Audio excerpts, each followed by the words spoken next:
Military court में civilians के trial के खिलाफ दरखास्तों पर 9 रुकनी बेंच के तश्कील पर जस्टिस काजी फैज़ ईसा का नोट सुप्रीम कोर्ट की वेबसाइट पर अपलोड होने के कुछ देर बाद हटा दिया गया। जस्टिस काजी फैज़ ईसा ने अपने नोट में लिखा कि अदालत उज़्मा जैसा आईनी इदारा फर्द वाहिद की मर्जी से नहीं चल सकता। इदराक है कि चीफ जस्टिस ने अपने साथियों को बिलावजह गैर ज़रूरी कशमकश में उलझा दिया है। मुझ नाचीज़ की राय में अदालत उज़्मा की सरबराह को ऐसा नहीं करना चाहिए। Supreme court practice and procedure act की मअतली के बाद से वो अदालत में नहीं बैठे। अब अगर उन्होंने ये मुकदमात सुने तो अपने आईनी और कानूनी मौक़िफ़ की खिलाफ वर्जी करेंगे। आज तक चीफ जस्टिस ने उनके मौक़िफ़ की तरदीद नहीं की, बल्कि हजूर ने तो जवाब देना भी गवारा नहीं किया। पूरी वजाहत से कहते हैं कि खुद को सिविलियंस के मिलिट्री ट्रायल के खिलाफ मुकदमे से दस्तबरदार नहीं कर रहा। Supreme court practice and procedure act का इतलाक चीफ जस्टिस और 2 सीनियर जजेस पर होता है।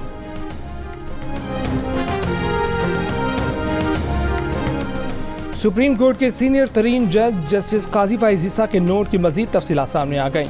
उन्होंने लिखा कि सुप्रीम कोर्ट में रिवाज था कि बेंच की तश्कील और दीगर अमूर में सीनियर जजों से मशवरा लिया जाता था। चीफ जस्टिस गुलजार अहमद मुतवातर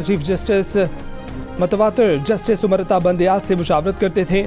जस्टिस गुलजार ने हर आईनी मुकदमे में जस्टिस बंदयाल को सरबराही दी या उन्हें बेंच का हिस्सा बनाया, लेकिन जब से जस्टिस बंदयाल चीफ जस्टिस बने हैं उन्होंने सीनियर जजों से मुशावरत की रिवायत तर्क कर दी है। ना मुझसे मुशावरत की जाती है, ना सीनियर जज सरदार तारिक मसूद से पूछा जाता है। जस्टिस उमरता बंदयाल ने तमाम ज़रूरी मामलात अपनी मर्जी या अपने चुनिंदा एहलकारों के जरिए चलाए। जजों की हैसियत का अंदाज़ा करें कि चीफ जस्टिस ने कभी फुल कोर्ट इजलास ही नहीं बुलाया। जजों की फुल कोर्ट मीटिंग तो ना बुलाई, लेकिन दरख्वास्त गुजारों और उनके वकला को तरजीह दी।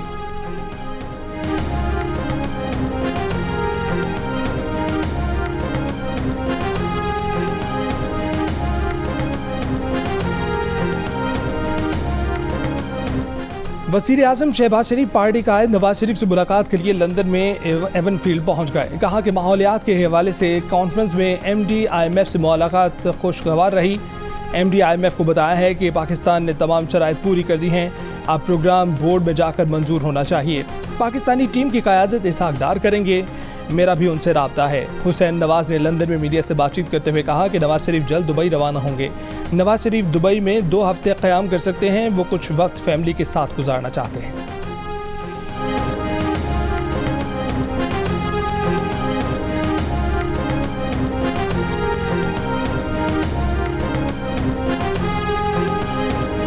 वज़ीर आज़म शहबाज शरीफ की पेरिस में चीन के वज़ीर आज़म ली कीचियांग से मुलाकात।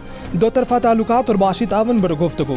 वज़ीर आज़म शहबाज शरीफ ने पाकिस्तान की जोग्राफियाई सालमियत और मुआशी तरक्की के लिए चीन की हिमायत पर शुक्रिया अदा किया और कहा कि चीन ने जम्मू कश्मीर के मुतनाज़ा खित्ते में G20 इजलास बुलाने की मुखालफत की। वज़ीर आज़म ने चीनी हम मनसब को जल्द पाकिस्तान का दौरा करने की दावत दी, जो उन्होंने कबूल कर ली। चीनी वज़ीर आज़म ली कीचियांग ने कहा कि चीन पाकिस्तान के कलीदी मुफादात के तहफ़्फ़ुज़ और मुआशी तरक्की के लिए कोशिशें जारी रखेगा। वज़ीर आज़म शहबाज शरीफ और जर्मन चांसलर ओलाफ शोल्ज़ की भी मुलाकात। वज़ीर आज़म ने पाकिस्तान के सैलाब मुतासरीन के लिए जर्मनी की इमदाद का शुक्रिया अदा किया। वज़ीर आज़म की यूरोपीय कमीशन के सदर, ब्राज़ील के सदर और सदर इस्लामी तरक्याती बैंक से भी मुलाकात। इससे कबल वज़ीर आज़म की पेरिस में सदारती महल आमद पर फ्रांसीसी सदर और खातून अव्वल ने इस्तकबाल किया। वज़ीर आज़म शहबाज शरीफ ने फ्रांस में मुकीम पाकिस्तानियों और बिजनेस फोरम से भी मुलाकात की। शहबाज शरीफ फ्रांस का 2 रोज़ा सरकारी दौरा मुकम्मल करके 2 रोज़ा दौरे पर बरतानिया पहुँच गए हैं। मुस्लिम लीग के कायद नवाज शरीफ से मुलाकात भी करेंगे। नवाज शरीफ की वतन वापसी आइंदा इंतखाबात पर मुशावरत मुतवक्किल।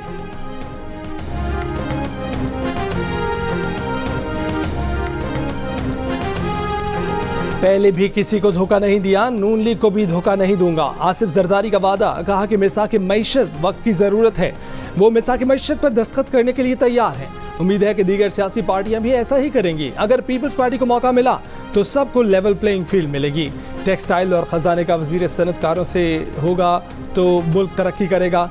उन्होंने तो क्रिकेटर को भी मिसाक मईशत का मशवरा दिया था, लेकिन वो समझ नहीं सके। आसिफ जरदारी ने कहा कि पाक ईरान गैस पाइपलाइन का ख्वाब भी पूरा हो सकता है। ईरानी सरहद तक गैस पाइपलाइन बनी हुई है, सिर्फ कनेक्ट करने की ज़रूरत है। सऊदी अरब और ईरान इकट्ठे हो रहे हैं, अब कोई मसला नहीं है।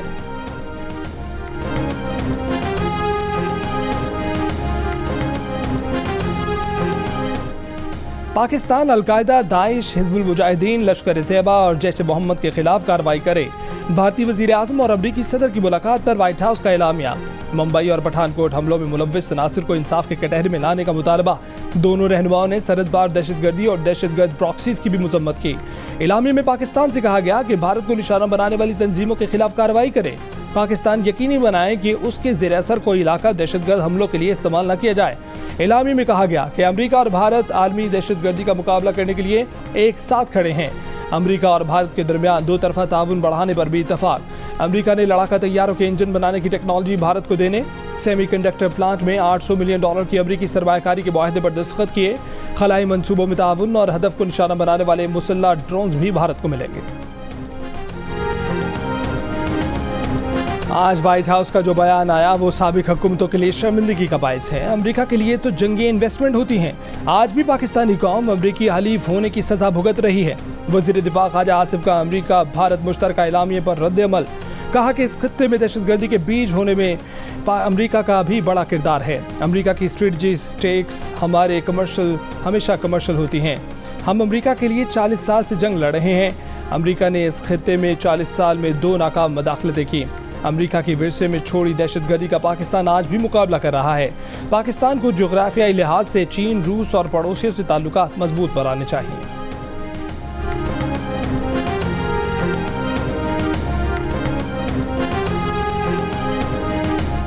अगर कोई सिविलियन किसी फौजी को बगावत पर उकसाता है तो उसका ट्रायल फौजी अदालत में हो सकता है।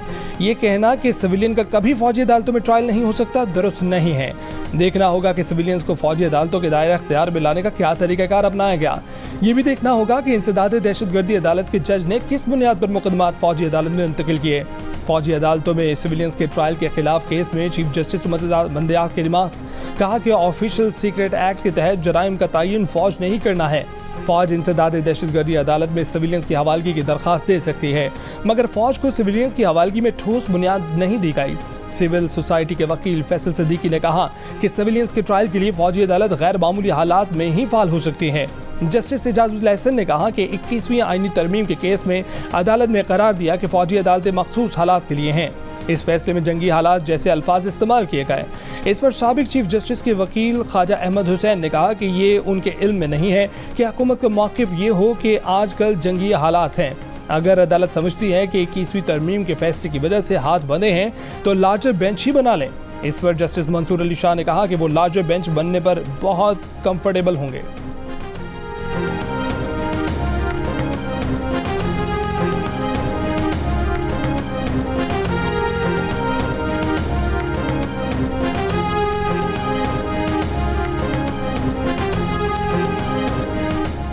क्या किसी और मुल्क में भी फौजी अदालतें हैं? क्या किसी और मुल्क में भी सिविलियंस का फौजी अदालतों में ट्रायल होता है?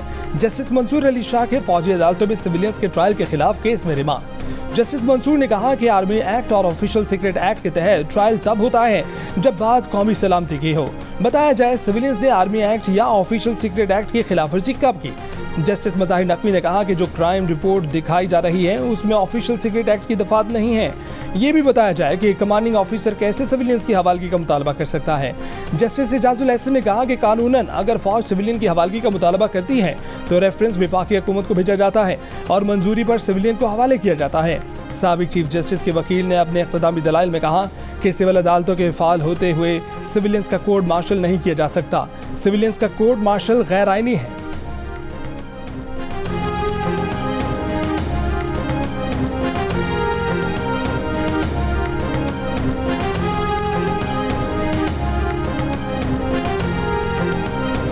वज़ीर आज़म शहबाज शरीफ साहब शायद ज्यादा पीपल्स पार्टी का वज़ीर आज़म है ना कि मुस्लिम लीग का वज़ीर आज़म। जिस तरीके से जिस नीयत के साथ वो काम करता है और जो इसका वर्क एथिक है, मैं उसके बारे में गवाह देने के लिए तैयार हूं। जो गैर जमहूरी सियासतदान जो 30 साल गैर जमहूरी सियासत करते आ रहे हैं, सिर्फ तब उनको जमहूरियत याद आती है जब वो हमारा जिना हाउस और GHQ पे हमला आवर हो चुके हैं। I believe it's too little too late, Janab Speaker. It is the responsibility of the Parliament, of the government, of the judiciary especially, to establish the rule of law of Pakistan, to establish the right of the state of Pakistan. वरना तो फिर आप वो ताला लगा दें। अदलिया कानून की बालादस्ती कायम करे, अगर नहीं कर सकती तो फिर ताला लगा दे। वज़ीर ख़ारजा बिलावल भुट्टो ज़रदारी का कौमी असम्बली में खिताब। चेयरमैन तहरीक इंसाफ को नाम लिए बगैर गैर जमहूरी सियासतदान करार दिया और कहा कि उन्हें जमहूरियत तब याद आई जब जिन्ना हाउस पर हमला हो चुका था। पाकिस्तान पॉपुलिस्ट पॉलिटिक्स का जवाब दे रहा है। उम्मीद है कि पॉपुलिस्ट पॉलिटिक्स पर काबू पा लेंगे। रियासती इदारों पर हमला करने वालों के लिए कोई हमदर्दी नहीं रखते। बिलावल ने शहबाज शरीफ की तारीफों के पुल बांध दिए। बोले कि इस वक्त पीपल्स पार्टी की सियासी यारी मुस्लिम लीग नवाज से है। शहबाज शरीफ नून लीग से ज़्यादा पीपल्स पार्टी के वज़ीर आज़म हैं और आसिफ जरदारी के बारे में मशहूर है कि वो यारों के यार हैं। गवाही देता हूँ कि वज़ीर आज़म शहबाज शरीफ जैसी मेहनत से काम करने वाला नहीं देखा। मजीद कहा कि सिला मुतासिरीन के फंड्स के इजरा की यकीन दहानी पर वज़ीर ख़जाना और वज़ीर आज़म के शुक्रगुजार हैं।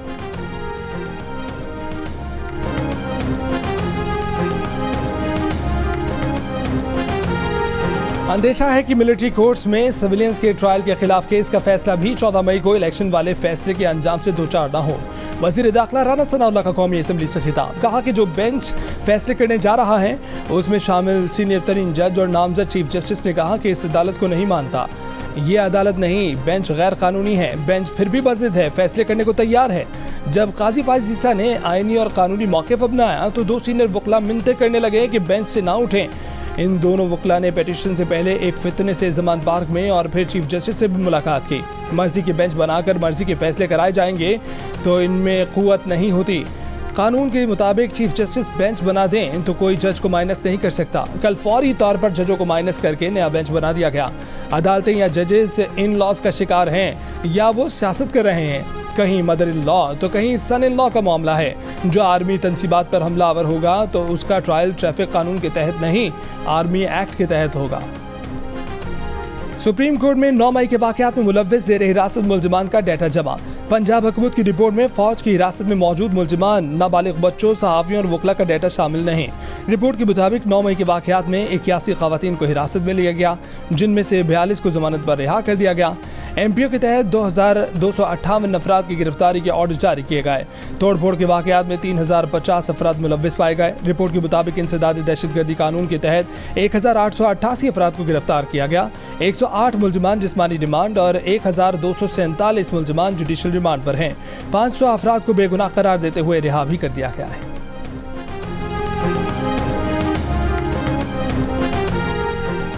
यूनान कश्ती हादसे के बाद 281 खानदानों का हुकूमत से राब्ता। 193 DNA सैंपल जमा किए जा चुके हैं। शनाख्त का अमल मुकम्मल होने के बाद लाशें वतन वापस लाई जा सकेंगी।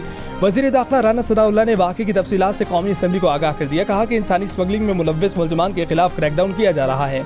5 साल में मिलने वाले डेटा के मुताबिक किसी को शाज़ो नादिर ही सज़ा हुई है। वफाकी हुकूमत का एंटी ह्यूमन स्मगलिंग और ट्रैफिकिंग एक्ट 2018 में तरमीम का फैसला। इंसानी स्मगलिंग में मुलव्विस अफराद के बैंक अकाउंट्स और असासे मुंजमद किए जाएंगे। इंसानी स्मगलिंग और ट्रैफिकिंग नाकाबिल ज़मानत जुर्म होगी। टाइटैनिक का मलबा देखने की ख्वाहिश 5 जिंदगियां ले गई। टाइटन आबदोज की मालिक कंपनी के बाद अमरीकी कोस्ट गार्ड ने भी आबदोज में सवार 5 अफराद की मौत की तस्दीक कर दी। कहा कि अमवात प्रेशर चैम्बर को नुकसान के बाद हुई। आबदोज में सवार अफराद की लाशें मिलने का इम्कान बहुत कम है। अंडर वाटर रोबोट ने टाइटैनिक जहाज से तकरीबन 1600 फीट दूर आबदोज का मलबा दरियाफ्त किया। सर्च एंड रेस्क्यू मिशन को पानी के अंदर से जिन आवाज़ों के सिग्नल मिले थे वो आबदोज का तबाहकुन धमाका हो सकता है। साने में मारूफ पाकिस्तानी बिजनेसमैन हुसैन दाऊद के बेटे शहजादा दाऊद और पोते सुलेमान दाऊद समेत 5 अफराद मौत की आगोश में चले गए। दाऊद फैमिली ने भी अपने प्यारों की मौत की तस्दीक कर दी। कहा कि शहजादा दाऊद और सुलेमान की आखिरी रसूमात से मुतालिक जल्द आगाह किया जाएगा। हुकूमत पाकिस्तान का शहजादा दाऊद और उनके बेटे सुलेमान दाऊद की मौत पर इज़हार अफसोस। मीडिया रिपोर्ट्स के मुताबिक दाऊद फैमिली के अफराद शहजादा दाऊद की अहलिया और बेटी रेस्क्यू मकाम पर मौजूद रहे। सुलेमान दाऊद स्कॉटलैंड की यूनिवर्सिटी के तालिब इल्म थे। नागहानी मौत ने यूनिवर्सिटी असातिज़ा और तलबा को भी अफसरदा कर दिया।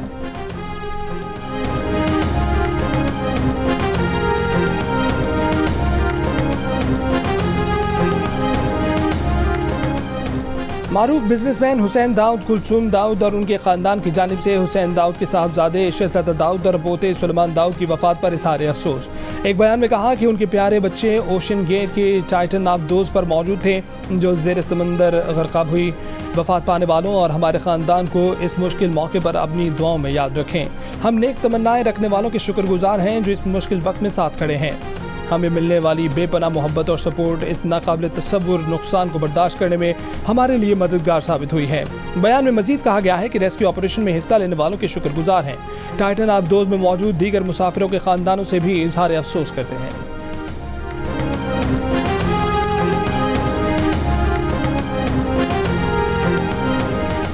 अमेरिका चाहता है कि पाकिस्तान का IMF के साथ प्रोग्राम कामयाब हो जाए। IMF आज़ाद इदारा है जो अपने पॉलिसी फ्रेमवर्क में काम करता है।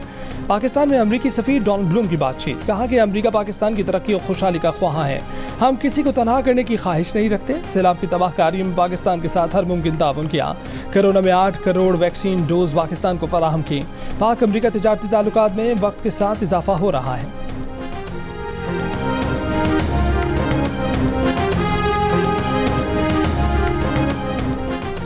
साबिक सिफारतकार बलिहा लोधी ने कहा है कि मुआशी बहरान का जवाब मुआशी ही है, सिफारती नहीं है। सियासी रहनुमा अपनी नाअहली दूसरों पर डालते हैं या साजिश का इल्ज़ाम लगाते हैं। IMF प्रोग्राम की बहाली के लिए हमें अपना घर ठीक करना होगा। प्रोग्राम नया पाकिस्तान में साबिक सिफारतकार बलिहा लोधी ने कहा कि अगर वजारत ख़जाना इतनी नाअहल है कि मुआशी अहदाफ पर अमल नहीं कर सकती तो सिफारतकारी से कोई हल नहीं निकलेगा। अगर जियो पॉलिटिक्स है तो वज़ीर ख़जाना अमरीकी सफ़ीर से क्यों मिलते हैं।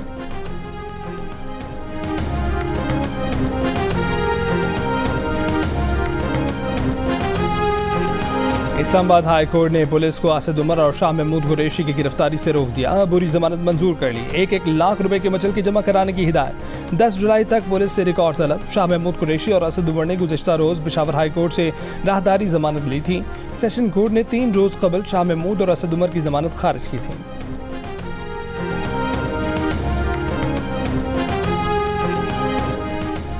चेयरमैन PTI की एहलिया बुशरा बीबी की करप्शन केस में 26 जून तक हिफाजती जमानत मंजूर। गिरफ्तारी के खदशे पर बुशरा बीबी ने लाहौर हाई कोर्ट से रुजू किया था। उकाड़ा सड़क तामीर केस में शामिल तफ्तीश होने की यकीन दहानी।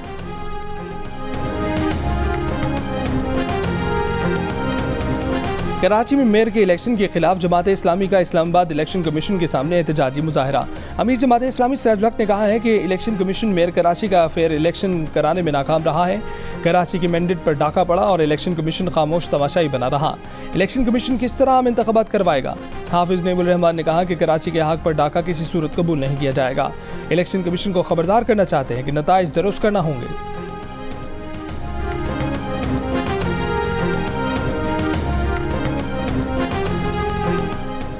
मरीम नवाज से नेशनल पार्टी के सदर डॉक्टर अब्दुल मालिक बलोच की मुलाकात। आइंदा इलेक्शन में बलोचिस्तान से मुस्लिम लीग नून और नेशनल पार्टी के दरमियान वसीतर सियासी इत्तेहाद पर गौर किया गया। मरीम नवाज ने कहा कि वज़ीर आज़म यूथ प्रोग्राम के तहत बलोचिस्तान के नौजवानों को आगे बढ़ने के मौके देंगे। नवाज शरीफ और वज़ीर आज़म शहबाज शरीफ ने हमेशा बलोचिस्तान की तरक्की के लिए काम किया है। बलोचिस्तान को नौजवानों की तरक्की अवलीन तरजीह है।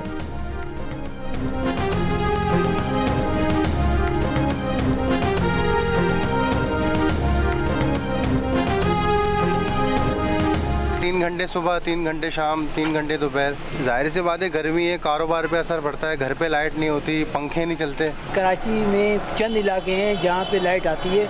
इतना बुरा हाल है कि मुश्किल से 12 घंटे के अंदर जो ना 2.5 घंटे 3 घंटे लाइट मिलती है हमारे को।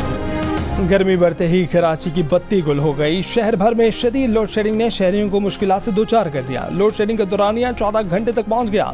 लोड शेडिंग से मुस्तस्ना इलाकों में भी 4 से 6 घंटे बिजली गायब। तर्जुमान के इलेक्ट्रिक के मुताबिक लोड शेडिंग के दौरानिया बिजली चोरी और नुकसानात की शरह पर मुनहसिर है। इलाके फॉल्ट्स को लोड शेडिंग से तशबीह देना दुरुस्त नहीं है। लाहौर में भी शदीद गर्मी, हब्स और गैर एलानी लोड शेडिंग से अवाम बेहाल। लेस्को ने 2 घंटे का लोड शेडिंग शेड्यूल देकर बिजली 4 से 6 घंटे बंद करना शुरू कर दी। लेस्को का शॉर्टफॉल 1000 मेगावाट से तजावज़ कर गया। लाहौर में अस्पतालों की इमरजेंसी में डायरिया और हीट स्ट्रोक के केसेस बढ़ने लगे। मियो अस्पताल में यौमिया 200 से ज़ायद मरीज लाए जा रहे हैं।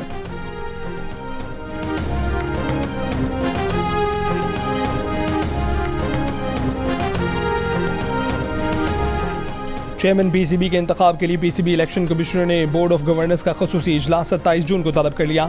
चेयरमैन पाकिस्तान क्रिकेट बोर्ड के इंतखाब के लिए इजलास नेशनल क्रिकेट अकेडमी में दिन 2 बजे होगा।